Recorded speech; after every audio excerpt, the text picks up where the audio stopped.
Well, my friend, I'm Okay. well. Good. Good. Well, at least you will be until I ask you these questions, like how do you lose two games in the Nationals and all this sort of Oh stuff. And boy. we could have the Battle of Johnson City, by the way, on Saturday. I'll tell you about that here.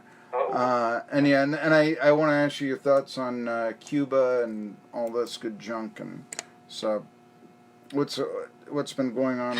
There it is. Here we are. It's Tri-City Sports Now, and every Friday at 1:30 I talk to this guy, again, one of our favorite guests. Well, you know that if I have a reoccurring guest, there's got to be some camaraderie with him. It's Josh Brown, Knockout Nation. We talk about the Atlanta Braves. The Braves are coming off a two-game series with the Washington Nationals that wasn't so good. A couple of losses by 5-4 and 14-4 scores. Now they host the lowly Detroit Tigers and the who can figure them out Pittsburgh Pirates next week. But I want to ask you before we get into some of the stories going around or how the Braves fell and played so poorly against the Nats and Kurt Suzuki haunting them and all that good stuff. I wanted to ask you, are you aware Saturday could very well be the Battle of Johnson City, Tennessee, with Science Hill High School's Daniel Norris at 2-3 taking a bump against Mike Soroka, who's 5-1. Okay, we'll figure out what team to bet on there, really. But you could have Jerry Blevins, born in Johnson City, appear in relief very easily in that game for the Braves. Have you been thinking about, the Battle of Johnson City at all that could take place Wow. on Saturday? I tell you what, I'm ready to tailgate, Marky. I'm going to Johnson City. I've got the beer. I've got the coolers. I mean, it's up there with the Super Bowl for me. Battle of Johnson City, Norris versus Blevins. It's what we've all been waiting for. I've been looking forward to this for at least a couple years now. And I'm excited. I think we're going to get t-shirts made. I need to go maybe one of the local breweries that have a TV up. I can see what I know. There are a few. There used to be at one of them a Braves night that we had a sponsorship with back a couple of years ago, and we were carrying the games. But that's something to look forward to. I think for local fans, Saturday afternoon's game. It's a 4:10 start. But looking ahead here, though, before we look at it, I want to look back. I was disappointed with losing to the Nationals. Kurt Suzuki, I think, had maybe the last laugh because he had a big series. He drove in runs in both of those games. We were playing the highlights. What do you take from I was disappointed in the losses to the Nationals. Loss of 2 games in the standings, the Phils. Your thoughts? The only true negative takeaway I have about it is Kevin Goffman. Mm-hmm. Other than that, to me, it was a couple of games that, the Braves underperformed and they got their butts kicked. And in the big scheme of things, I don't think it's a big deal. However, Kevin Goffman, I think, is just dead weight. I really think that. I don't think he's, unsalvageable. I don't think he's just the worst or anything like that. But I think when you have some answers with like Tuki Toussaint, maybe Patrick Weigel coming up, maybe Ian Anderson, maybe you think about, and I think they're probably already thinking about some sort of answer because I think Kevin Goffman just doesn't have it, and it showed. I mean, that was Thursday's starter. He allowed 7 runs in 2 innings. And, you mentioned Tuki Toussaint. We've been talking a lot about Tuki Toussaint. I know he's a little thin, but he's also a little young. So, now the Braves can take advantage of his fastball before maybe if he doesn't put on weight or something like that. He has to turn to more of a breaking pitch to get by in the major leagues. Hey, one of the big news for the Braves, and this was not good, was that according to the Washington Post, the Braves are one of a few teams involved in a Department of Justice investigation of the baseball activities in Latin America related to international signings, including players from Cuba. What do you know about this? I mean, we've seen, the Braves farm system before was penalized. What's going on here? What are the Braves accused of? I don't know much about it yet. I really don't. I do know that usually when things like this pops up, it's more than one team, as we've seen. Sure. And my answer is probably a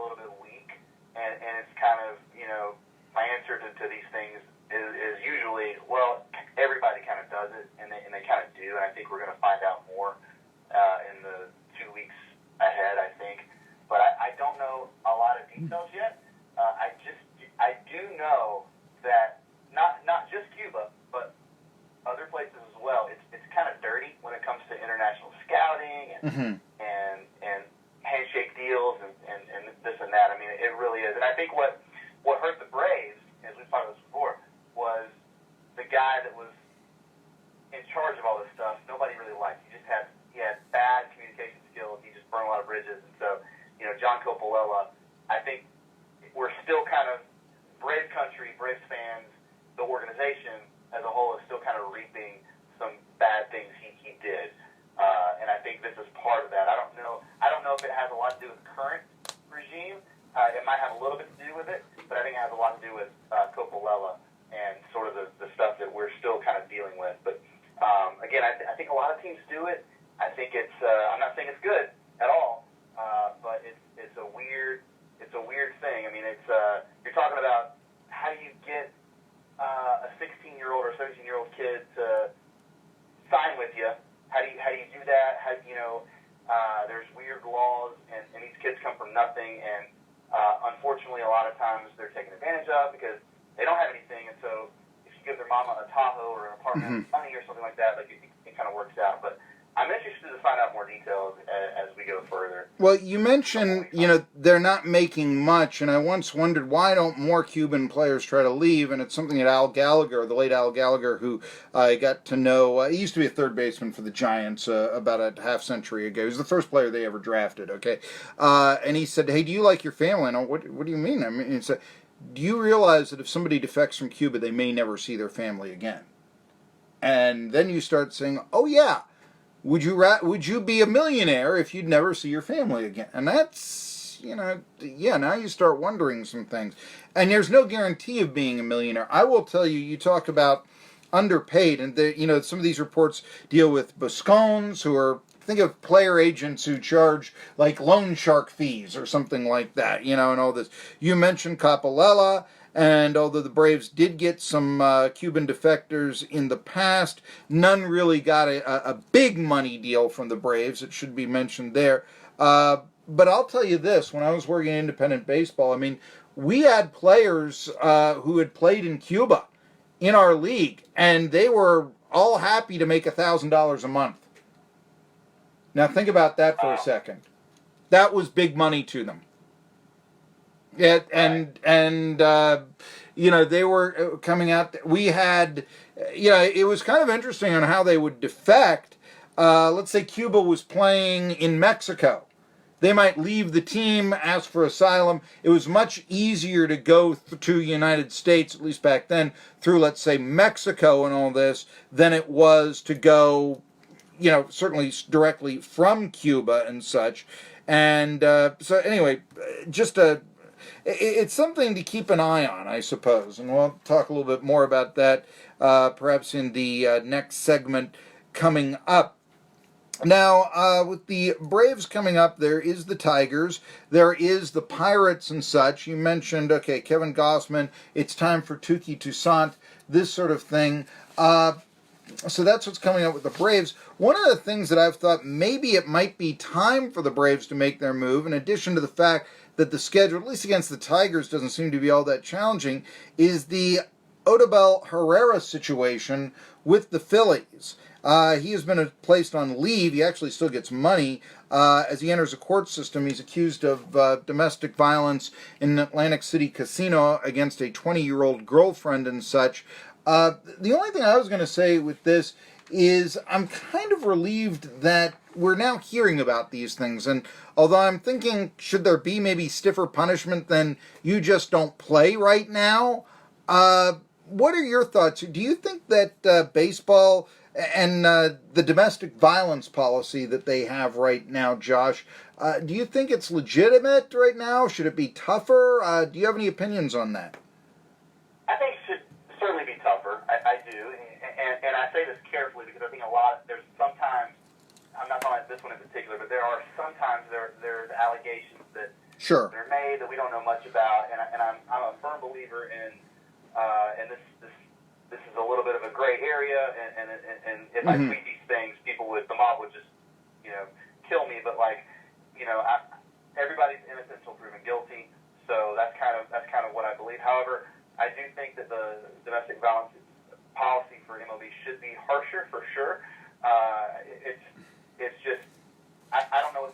is, Yeah. but it definitely should be harsher.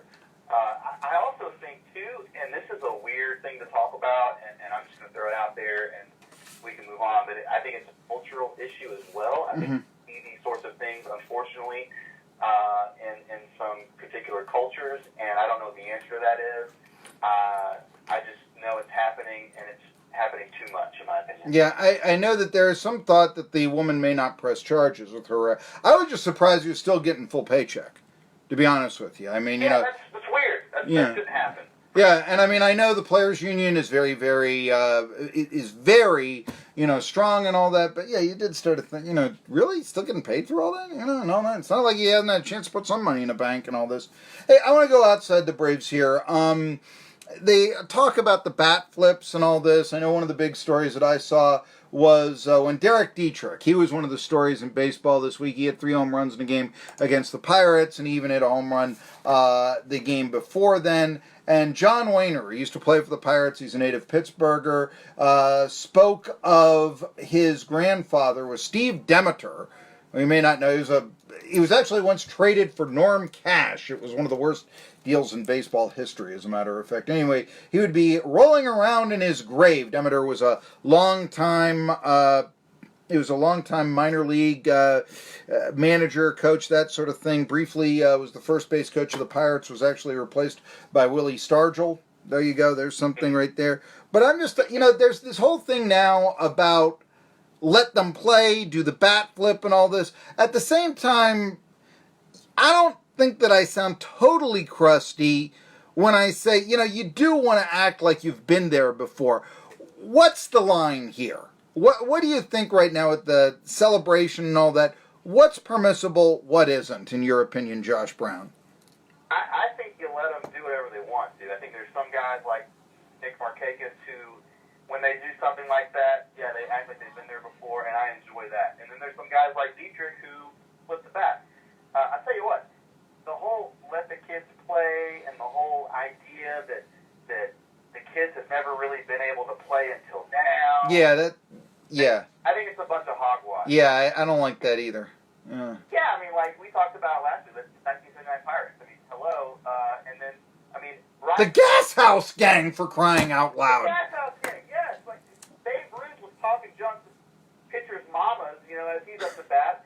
The called shot, he's pointing, it's my personal opinion, he's like pointing to the visitor dugout just talking junk. I mean, so the notion that, there's this like notion that I actually hear on MLB Network Radio, which I think is just silly, that up until now, baseball has been this very serious, boring sport. No one's ever been able to show emotion until now. It's not true. It's not, you know what I mean? Like Ryan Klesko, the 90s. Yeah. Nobody flipped more bats than Ryan Klesko. Kurt